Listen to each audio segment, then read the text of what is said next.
Hello everybody, this is John Duane, partner with BrookBridge Private Wealth, and thank you for joining me for the premiere edition of the BrookBridge Stoop Scoop.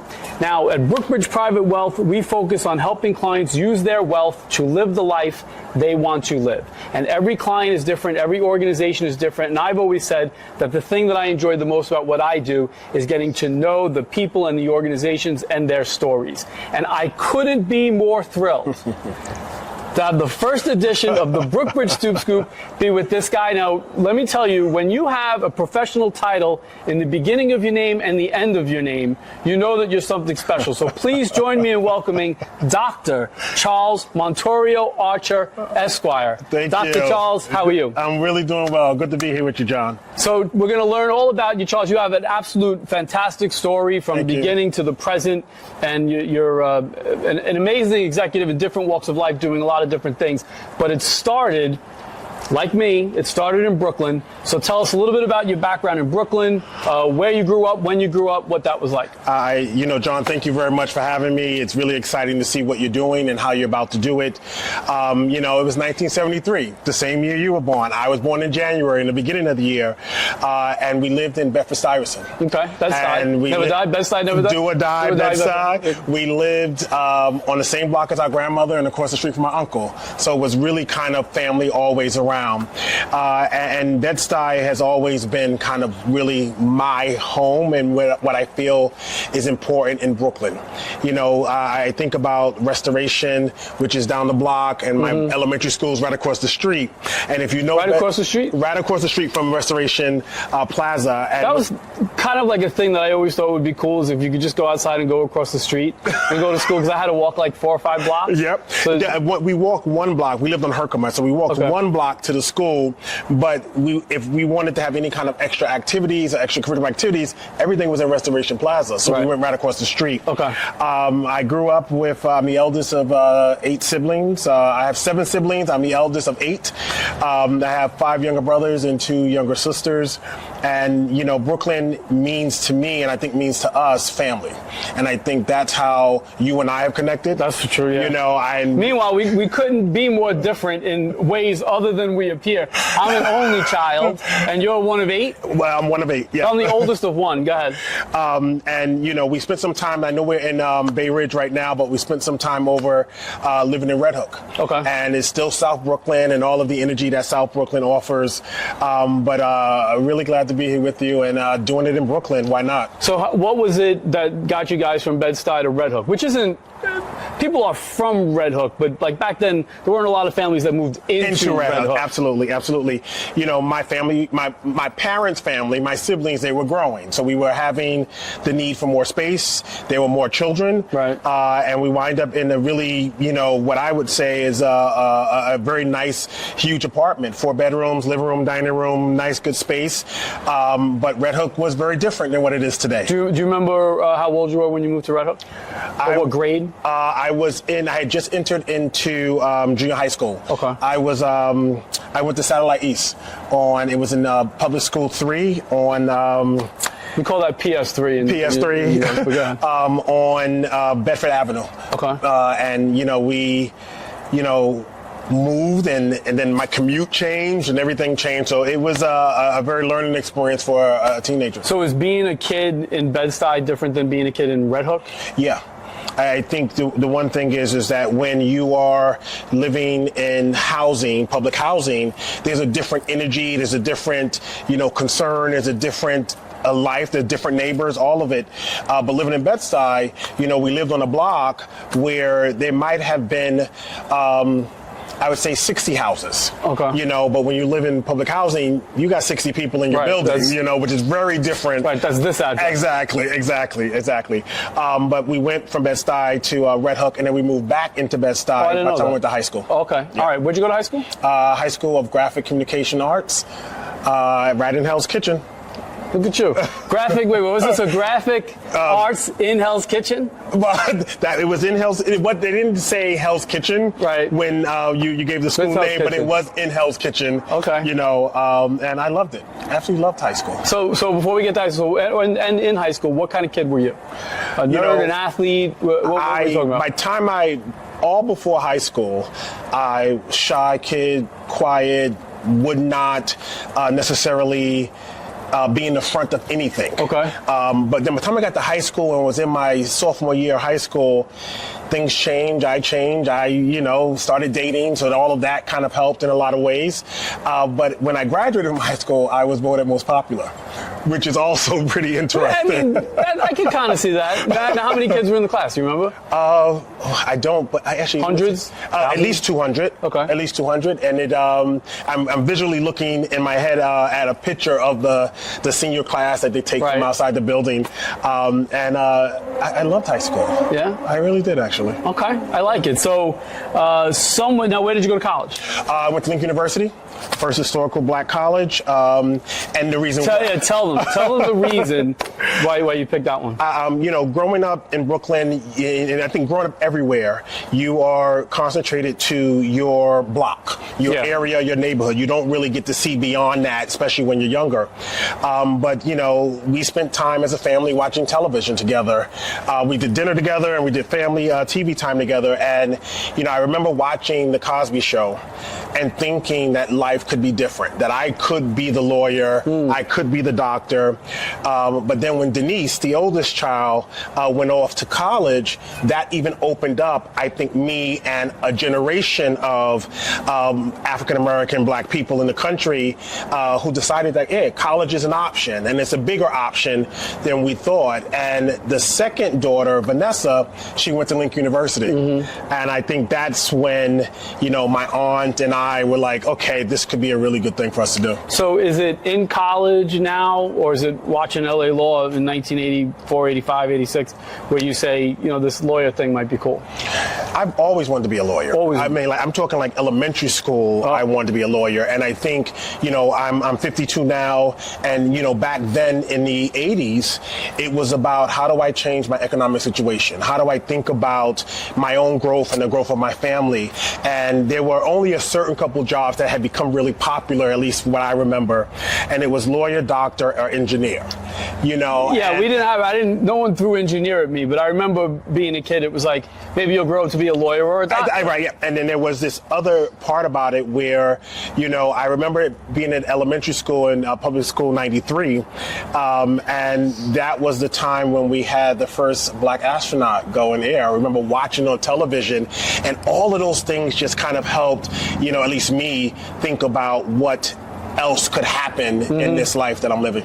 And then you weren't able to become an astronaut, so you... Of course. It's so funny, too, because at some point I decided, okay, well, let me go and become an accountant. So I'm in school, I'm getting a, business administration degree, and then I hear that after school you have to wait 3 years before you get certified as an accountant. Right. And then I wanted to go to law school, and I was like, okay, do I do 3 years or do I do 7? Right. So I just decided not to go and become an accountant and went straight into law school. So take us through your legal career in the beginnings of that in New York. And was it private practice? Were you in the city office prosecuting defense? Tell us about that. When I think about how I really developed what I wanted to become in law, I think about Law and Order. I think about, the practice. I think about, the elements of Ally McBeal when they had, all of that kind of professional environment. So I thought about, well, what side of Law and Order would I want to be on? What side would give me the most practice? What side would give me the most, growth that I wanted to experience? And it was becoming a prosecutor. And I think prosecutors are... they should be probably more respected. I think that it's a very serious job. I think, there are a lot of prosecutors or a lot of lawyers who think about people and not just think about let's win the case. And there was opportunity to go into the DA's office. So is it in Manhattan? Is it in Brooklyn? I don't know how that works. Those days it was all Brooklyn. Okay. By the time I left Brooklyn to go to high school in Manhattan, but life was always Brooklyn and probably will always be Brooklyn to some degree.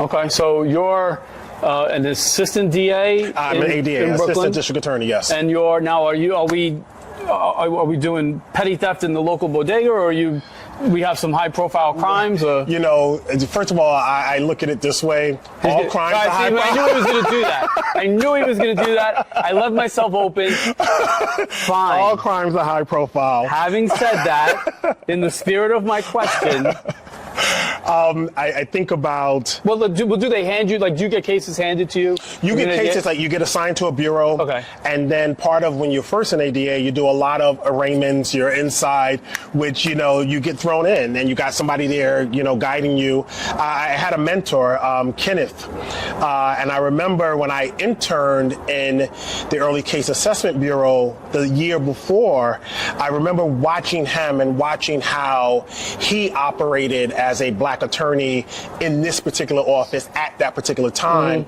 and really learned a lot with him. But more of that is that by the time I got to doing my own thing inside the DA's office, you begin to really think about what it takes. And, you know, recently and even throughout my career, I've kind of got this deep, you know, respect and understanding for the administration of justice. And people don't talk about what it takes to, you know, accomplish justice. Do you mean the wheels of it? Or do you mean... I think the wheels of it. I think the people in it. I think the systems of it. You know, I think the responsibility of the weight. You know, there are decisions where, you know, the DA's office is about victims, people who have been wronged in whatever way, either, correctly or incorrectly, people have been wrong. So you're dealing with the emotional weight of what my decision will mean. What would justice mean for someone who molested a child? What would justice mean for a, grandmother who, got robbed as she was coming home from church? And you begin to really think about that weight and that responsibility of how you have to, protect justice in the same way. So in the years that you spent as an ADA, is there any case that you remember or sticks out to you as being either lighthearted or maybe something that had a lot of gravitas to it? My first trial at the DA's office, it was somebody who got injured at a bodega. And being from Brooklyn, you've been to bodegas, so you kind of know the environment, the space, and the person that got, beaten up in front of it. And I just remember thinking, you can't even walk to the grocery store in peace. And, it just stuck with me on how this person who, for no fault to their own, was approached and attacked. And I think it just stuck with me about, the opportunity for crime exists everywhere. It exists all the time. But at the same time, there is people in the DA's office and other lawyers like Legal Aid and all of the other, Brooklyn defenders, Bronx defenders, who really think about the people of the case. And I think a lot of times you're able to go through it and say, hey, I did the best we can. We got the best outcome that we could. And you kind of move forward. Is it, complete random question, do you get measured on percentage of cases that you won, like you were 92% success, or is it, as long as we go through the process and make sure that we follow the rules and give everybody a fair trial?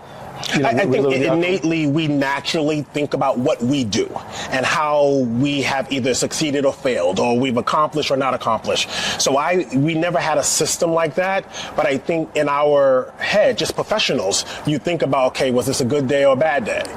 How many good days did I have this month? How many bad days did I have? Right. I guess I'm just thinking, like, at the end of a trial, there's naturally, I would think, you as the ADA, you're going to feel, regardless of guilty or not guilty, you're going to have a feeling that justice was served here, or maybe justice wasn't served here. Yeah, and that is just one part of life, right, but it's definitely a part of the courts. I got you. Okay, so do you remember how many years you did that for? I was there from 2001 to 2004. Okay, and then so somewhere in there, you decide, which, I know nonprofits, I work with nonprofits, there are people who are executives with nonprofits. You decide to start a nonprofit? And interestingly enough, I started the nonprofit with a friend in 1996. Oh. So I went to law school and, worked this organization during the day and went to law school at night. So it's just a revenue suck. There's money flowing out, everywhere. Everywhere I can possibly. Exactly. So now is this the nonprofit that you started in '96? Is this where you eventually moved to full time when you leave the ADA's office? No. So after I left the DA's office, I became a lobbyist. Okay. So I had worked in Queens at an amazing nonprofit that was serving intellectual and developmental disabled individuals, and from there we really began to look at this, the neighborhoods, the systems that we were going in to serve, from the Bronx all the way down to Staten Island or Queens. And we began to really look at that there was no one who was black or brown leading organizations and nonprofits serving communities that look and felt like black and brown people. We decided to start this not-for-profit. What was the name of it? The name of it originally was Evelyn Douglas Center for Serving People in Need, and then we later changed our name to the Thrive Network. And we provided a bunch of social services to people throughout New York City, from early intervention to rehabilitation, case management, housing, and it began to really develop my advocacy skills, which eventually helped me as an attorney, but then also helped me throughout the rest of my career. Okay, so now Thrive, as I recall, you had I'll phrase it as a successful exit. I think you merged it with a larger organization. A larger organization, an organization that had, probably maybe 2 or 3 times the size of what the Thrive Network was. And for me, as a leader, I think about the people. I have worked hard enough. I've gotten whatever education I've gotten. So I kind of have always felt that I will land on my feet, that I can go and do a bunch of other things. But the people we serve and the people we employ, it was extremely important that in any transition they would not be affected. And the decision that the board and I came to was that for the betterment of the people we serve and the people we employ, this was the right decision. So the next stop for you is a multi-state organization out of the Midwest in Chicago, One Hope United, which is a fairly large and sizable organization and presence and mission. Why don't you now you're president and CEO, why don't you tell us about that now? There's the opportunity to test my skills in another environment. I knew New York. I was New York in every possible way, and all of my contacts and all of those connections were here, and I still have them to this day. But I think as a professional, we always want to test what we've learned, what we've done in another space. So the opportunity to go to Chicago came. Love Chicago, fantastic city. For those of you who've not gone, please go. The food is an amazing, part of what Chicago offers. And I ran One Hope United for 4.5, nearly 5 years, and we served Illinois, Florida, Wisconsin, and Missouri. And that was in child welfare, a deeper part of what I had done here in New York, but it was child welfare, juvenile justice, education, housing, you name it, we were doing it. Now, when you're president and CEO of a nonprofit, you're working with a lot of stakeholders. Yes. And often you're dealing with different elements of government and different liaisons into government and things like that. Do you find New York to be very different than Chicago and Illinois? Or is it we're all in the same battle? I think we're all in the same battle. I think what happens is New Yorkers, let's go. What do we need to do? How do we need to fix this? How do we need to improve this? I think that's innately what New York is. We see an issue, let's go address it. In other parts of the country, there's a longer road to get to the solution. There's a longer road to get to kind of the advocacy positions. And I think it's really dependent upon the leader, how they maneuver those systems. And running a multi-state nonprofit, understanding the laws of each state, from employment to, simple contract. And so your background as a lawyer really helped. I really think about it in this way is, I've always been with the law, or the law has always been with me. Maybe not in the everyday court experience that people begin to think about, but you can also just imagine, even in D.C., a great deal of our elected officials are attorneys who have decided not to fully practice, but also have never left the law, policy, or regulation. Yeah, I've made the point to folks that are close to me, my daughter by name, that having a law degree doesn't necessarily mean you're a lawyer. It opens up a world of different things that you can do and roads that you can go down, and it teaches you to think a certain way and write a certain way, and it sounds like that was your experience. It was an experience, and I think for some people, you graduate from law school, you're a lawyer, but you need to go get licensed to practice. Right. And I think there's that kind of dichotomy where people seem to think that you're not a lawyer unless you've practiced. I got you. And I think that whole mental of how lawyering happens, begins to trickle into every other part of your life. I got you. So now, somewhere in there, and I should mention that, by the way, that after that, you've done a lot of consulting work now for taking what you've mastered as president and CEO of your own organization and brought it to a lot of other different organizations, right? And so tell us a little bit about what do you see as the key challenges and things that go on in the nonprofit world? What are most nonprofits dealing with these days? I think, it's probably the same list that you'll hear from everyone. Funding. Are we being, reimbursed at cost of delivery of service? I think employment, there are a lot of transitions that happen in the nonprofit space. When you say employment, is it finding good people or keeping good people? It's all of it. It's the attraction and the retention of talented people, and you want to make sure that you're thinking about what are my intentions? What are we attempting to do in our mission? So obviously employment in that perspective. And then I think the other part that we're probably seeing more now, and I think I've seen the most over the last couple of years, is this idea that the nonprofits are separate from the rest of the community. And a lot of people look at nonprofits as it is doing good, but we do need good people. We do need good neighbors. We do need good advocates and allies, people who will stand in the gap for those who are looking for, support and services. So take that a step further. Are we saying that we should get to a point where it feels like the nonprofits are more an element in the community as opposed to this outside force that are doing good? And I say it in this way, like they definitely are already in the community. I just don't think it's always the acknowledgement of okay, right? Because there's a difference between being on the outside in providing services as opposed to an organic part of the community. And I think a lot of times the reason, even to go a little further with this point is, people develop their impressions of everything through television. So within the nonprofit space, and this might be another thing that is definitely something that I think everyone's dealing with, is we only hear about the nonprofit when something's going wrong. The majority of something where, this happened or that happened, and those things happen in life. There's a dignity of risk in life. But I think we nonprofits have to begin to tell better stories or even highlight the good that they do, because you can have 365 days of amazing things. You can have 364 days of amazing things and one bad day, but we will always remember that one bad day. That's interesting. So do you think that comes from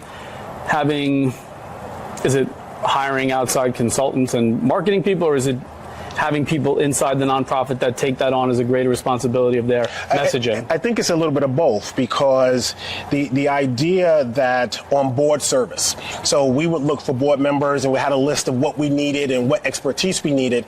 And when you're looking for marketing and communication people to serve on boards, it allows you to think about how you deliver it. Because the nonprofits don't necessarily have budgets for that. Okay. We have budgets to deliver service, hire people, and make the other things happen. But I think when you think about marketing communications, I've always kind of approached it where we need someone in-house to handle it, but we need advisors who are on our board who could also support. So now, today, you have returned to a more formal relationship with the New York legal community. It's full circle. Full circle. He's not a defense attorney. He's not prosecuting anymore, but you find yourself in the court system. Tell us about that. Right now, I'm a small claims arbitrator. Just a bug. It's all right. He was just dismissing the whole element of it, but go ahead. Small claims arbitrator, where I hear people's disputes and make decisions.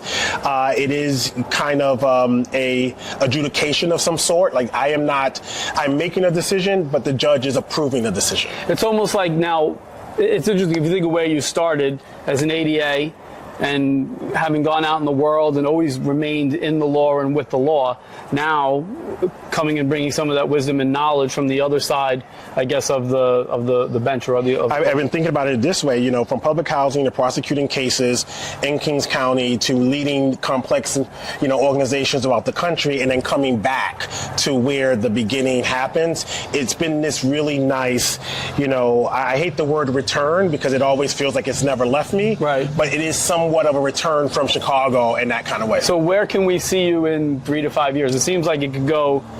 And I think we need to do another episode in a year or two. Will there be a mayor Montorio-Archer? I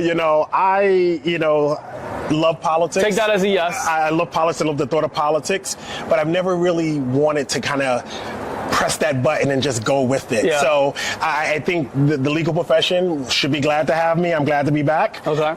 So who knows where it goes, but the next time you do this in 2 years, right? Well, we can do an update. So before we get to our fantastic finale, I would normally ask you to mention something about leadership, because you've served in a variety of leadership roles, but you've actually written a book. Yes. So you are a published author on the topic. Tell us about it. Tell us the name of the book and what it's about, and your little wisdoms on it's leadership. Everybody Paddles, a leader's blueprint for creating unified teams. It really is built around this idea. I was 39 at the time when I first wrote the first book. And, this idea of what... So he wrote his first book at 39. I'm 52. I still haven't written anything. Go ahead. You think about it, and it's not too late. That's right. But you think about it, at least I was thinking about what my legacy was. It's that kind of... 39, thinking of his legacy. Go ahead.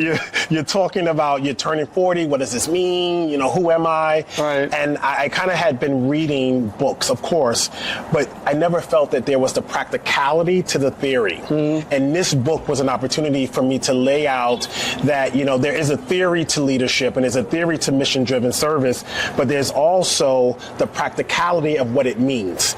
We could, in theory, everything should go the way we've written it. But that's not life, and that's not nonprofit life especially.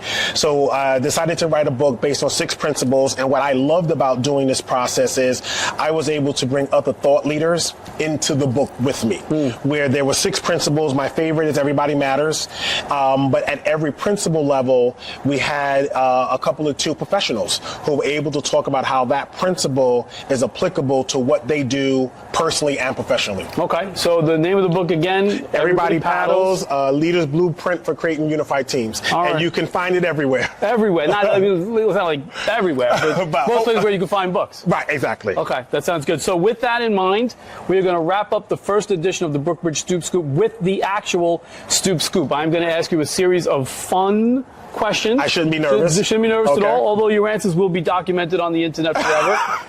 We're going to ask you just some fun questions to learn a little bit more about you. Okay. And ladies and gentlemen, the first ever Stoop Scoop question segment. Dr. Charles Montorio-Archer, Esquire, question number 1. Who's the most famous person you ever met? Well, I've met President Barack Obama. Okay. And I would have to say that, being able to meet him and shake his hand and take a picture with him, you begin to also realize that those persons who become elected or become they're as human as everyone else.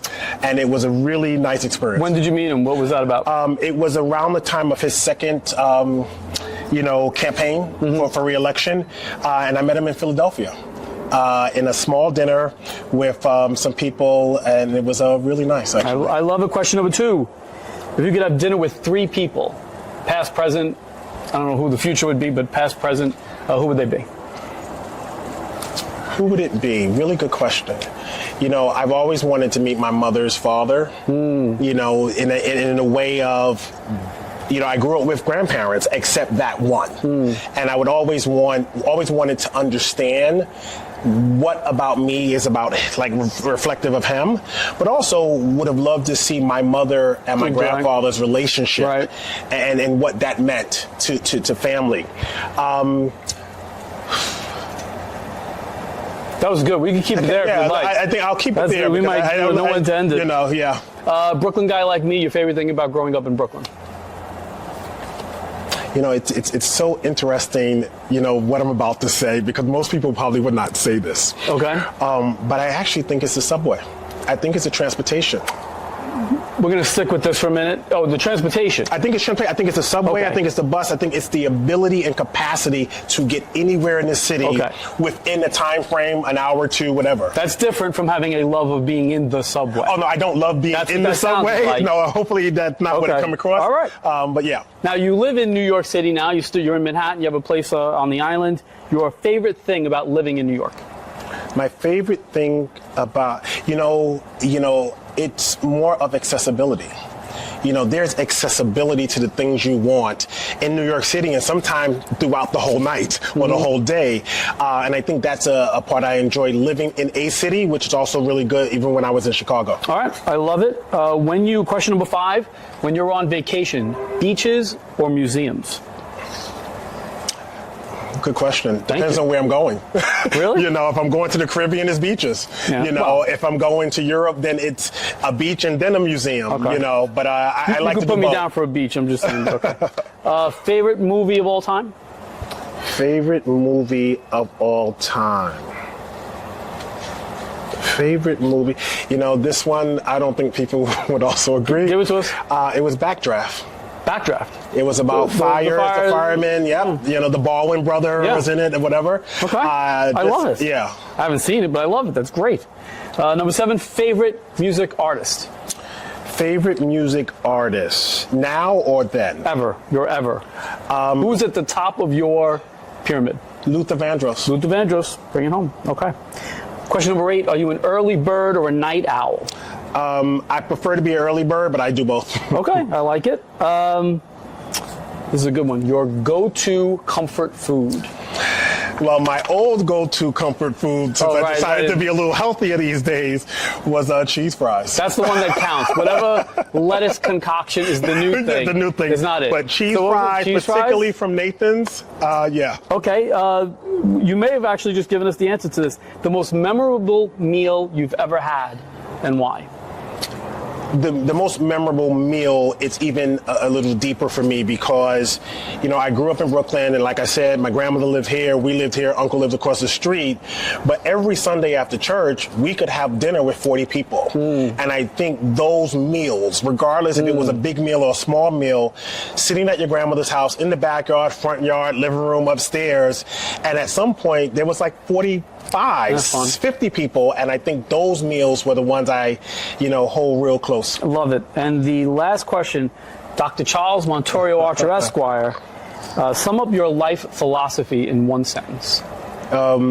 These are really good questions, Sean. I think for me, it is cheer for yourself while you cheer for others. We naturally pour into everybody else, and sometimes we forget that self-care and that self-acknowledgement and affirmation that you need. So I really have started to, over years, look at it from this way. I can cheer and advocate for everybody, but I also want to do that for myself as well. Cheer for yourself. Cheer for yourself while you're cheering for others. All right. I got to keep that in mind. Ladies and gentlemen, thank you for joining me on the Stoop. Charles, thank you for joining me on the Stoop. Thank you for having me. This has been the first edition of the BrookBridge Stoop Scoop. Thank you for joining us. Thank you for being with me on the Stoop. We'll see you soon. Take care. See ya.